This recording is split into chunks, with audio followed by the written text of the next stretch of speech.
Good morning, dear students. This is your English period. Open your new learning to communicate. Lesson 2 Mighty Beam. We read this story in our previous class that there are five Pandavas and their mother were living in a village Ekchakra as a disguising form as poor Brahmins, where they came to know about the problems of their neighbor. She wanted to help them. That's why she sent her son Bhim, and Bhim started his journey for the Bakasura's cave. Now what happened? We will read on the page number 26. Once there, he called out, Bakasura, come and get your food. If you don't come out, I will eat it all up.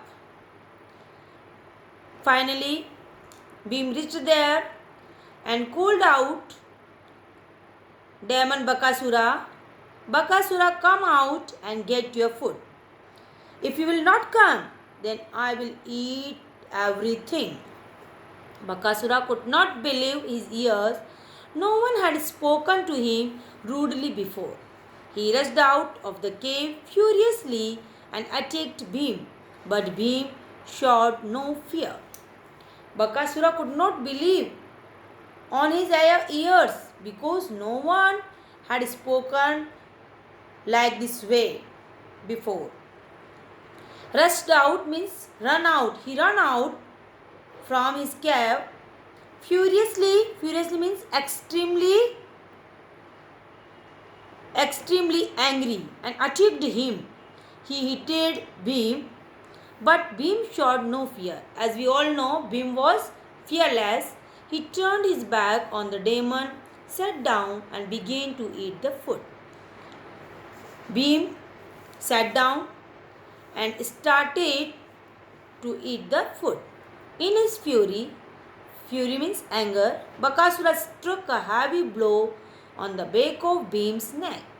But to the powerful Bhim, it was as if a fly had tickled him. Tickled, slightly touched. Next, Bakasura uprooted a banyan tree and flung it at Bhim. Flung means threw. Bhim caught it with one hand and tossed it away as if it were a straw blown by the wind. Then Bakasura became angry and he hit it on the back of Bhim's neck, but powerful Bhim was not afraid, and it was only like a fly had tickled him. Then Bakasura uprooted a banyan tree and threw it on the Bhim. Bhim caught it with one hand and again threw like a straw. You may see the scene in this picture that Bhim is holding banyan tree in one hand. Now, wild with rage, again extremely angry, Bakasura tore rocks from the ground and threw them at Bhim, who by now had finished all the food. Wiping his fingers on a cloth, he rose to fight the demon. Then Bakasura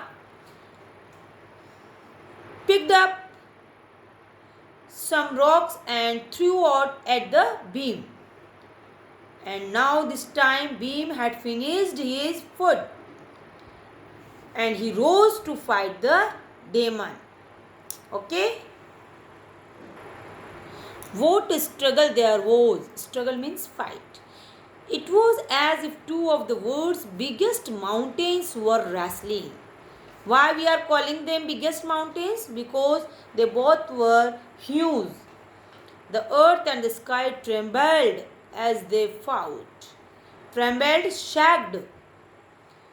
Then Bhim raised the demon over his head and hurled him to the ground. A huge cloud of dust rose where Bakasura fell, and when it had cleared, the demon was lying lifeless on the stony ground. Then Bhim raised the demon over his head and threw him at the ground. And finally, Bakasura died. Bhim returned to a joyful welcome in the villagers. Villagers welcomed, very warm welcome of the Bhim. But the Pandavas knew that the people would spread the word of Bhim's great victory and the enemies of Pandavas would discover them. So under cover of night, the Pandavas left east quietly as they came. But Pandavas knew very well that victory of Bhim over the demon will spread all over and their enemies will recognize them. So they left the place as soon as possible. Okay. So dear students, read page number 26 and 27 and enjoy this story. I hope you all have understood the powerfulness of Bhim. Okay.